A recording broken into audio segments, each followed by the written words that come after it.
You're like an interviewer. I know, this is odd. I can't take it seriously. We're just gonna laugh this whole thing. I know, but it's fine.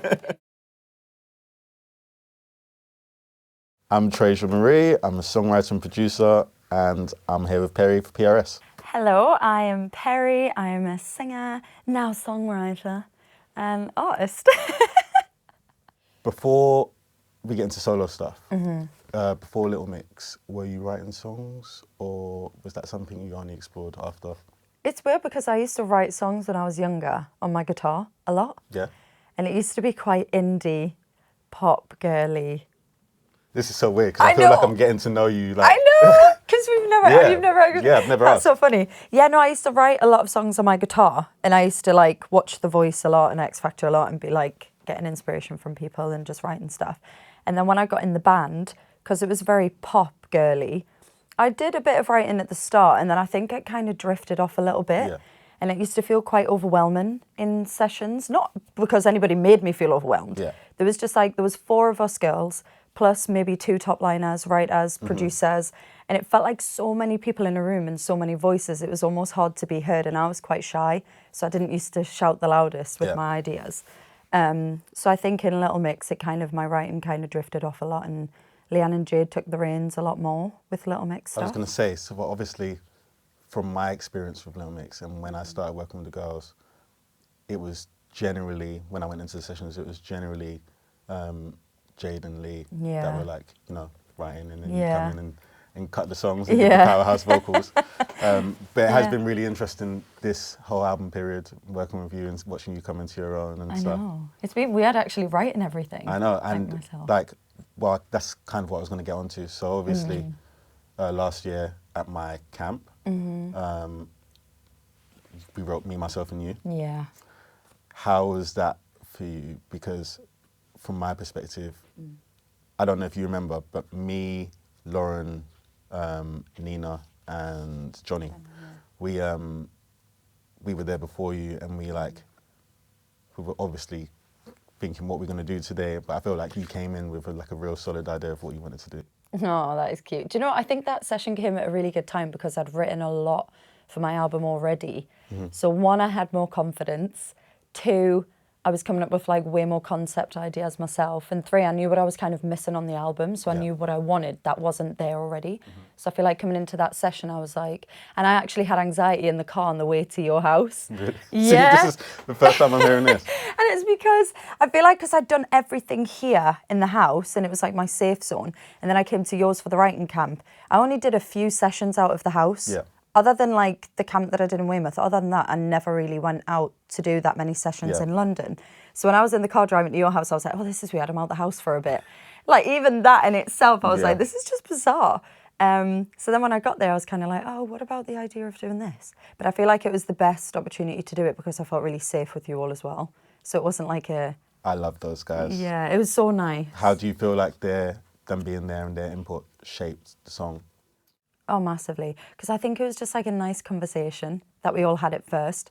And I think what I love about the song is it isn't because at the time, and I still am now, it's it's a journey with my anxiety. It wasn't a case of, I want to write a song that's I've overcome anxiety and it's not there anymore, because it's always going to be there. So I think it was more just being really open and honest about how anxiety actually makes me feel. But when you look back at the notes, or It's like a therapy session. It's like a therapy session. We were all shouting things out, and Nina was saying things, and then Lauren was saying things, and I was like, yeah, it's it makes my chest feel tight, and it feels like this. And I think I was talking about all the physical symptoms and the way it makes me feel and the thought process of it all, which is why all the notes that we wrote down are literally therapy. Yeah. But it was it felt good. I loved it. I love that song, and the reaction has been great as well. I know. So I'm really happy it's been received well. Me too. I love it. This whole album in general, it's obviously been a whole new experience for you doing it by yourself, and it's been really nice actually to just watch you grow during this process. But just generally outside of that song, how have you found writing for yourself? I've loved it. Yeah. I actually kind of wish I could go back in time and be pre-release and before I even launch with anything and just be in that bubble again, because I just loved it. I feel like I've watched you become so much more confident in yourself as well. Like, I mean, when was the first time? Do you remember when the first time we wrote was? When we wrote together, I just remember the first time we recorded together was in Scotland. Yes. And it was like a man-made booth with sofas, sheets. For One I've Been Missing. Yeah. But the first time we wrote, I think, would have been after that, and that would have been. It would have been. No. Yeah, it would have been It's that album. Confetti. Yeah, it's that kind of world. Yeah. Yeah. So I think it was either No or maybe Between Us. Oh yeah. But Between like- us, I did a Zoom with you all, didn't I? Yes, but watching you, just this process of this album, it's been a completely different. Do you feel like you've had to use a different hat writing for yourself? Oh yeah, absolutely. Yeah. Yeah, because I never would have thought I would write my own music. Yeah. Because like I said to the label at the start, I don't want to write anything.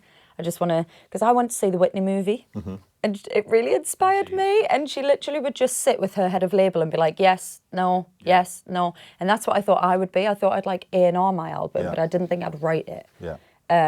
So I think the more I kind of did sessions with you, and the more I did sessions with like Jin and like people that I was familiar with and that I felt comfortable with, and then I started developing really amazing connections with people. And then I think once, because I think being creative, you have to feel comfortable and safe. If you're not, 100%. it's stiff. You 100%. can't force creativity, like you just can't. So yeah, I think I've learned a lot along the way, and I've had to be a lot more confident with my ideas and stuff. I'm really seeing it, and the album sounds great. Thanks. Well, you recorded the whole lot, so I hope it sounded good. What have you learned about songwriting or about the music industry in general during doing it solo that you maybe hadn't learned pre-Little Mix or during Little Mix? Oh gosh. Well, I was 17 when I got like in the band. Yeah. So I was a baby. I didn't understand what accountants were. I didn't understand what any of this was. And we had to have meetings with several people. And I just didn't understand the business side of it. And obviously there's 4 of you, so yeah. you're kind of just and there was a lot. And we had a shared bank account. So I never saw a PRS slip or anything, or royalty or anything for years. And now that I'm a solo artist, I actually look into it. And it's quite nice seeing it on paper. I like it. It's nice seeing it down, like what, I think it's important. Yeah. I think even the break from when Little Mix last released music to now, I think the industry is completely different. I don't know why. I don't know what happened when I was away writing. Like a shift. Yeah, it was like a whole shift. And I wasn't aware of it until I came out with Forget About Us. And then I was like, wow, this is wild. Like, it's completely It's almost like different. you're a new artist again. Yeah. And I knew that would be the case. I knew I was starting from like the ground up, which was expected. And that didn't scare me. That was just like new, and it was an adventure, and it was like the fear of the unknown for once I was actually excited about. Yeah. But yeah, I think the industry has definitely had a massive shift, and I wasn't prepared for that at all. But it's fine. We're knees deep in it now. Yeah, and you're smashing it. Thanks. What advice do you have for new artists and songwriters? Oh, my advice would be that the reason you start this industry and the reason you're in the position that you are already is because you have a passion and a love for music, for singing, for writing, for producing, whatever it is. That is fire in your belly to get you to where you want to be. And I think a lot of that can get lost in our industry. And I think it's probably 20% doing what you love and singing and performing and all that jazz. And then the 80% is other things that I think artists aren't necessarily aware of. So I think it's just managing your expectations, but always keeping that fire in your belly and your passion and the reason for why you're there. I love that. So yeah, that's What camera should I look at? And my advice, join PRS. Well done. Good job. You did good. You didn't even laugh too much.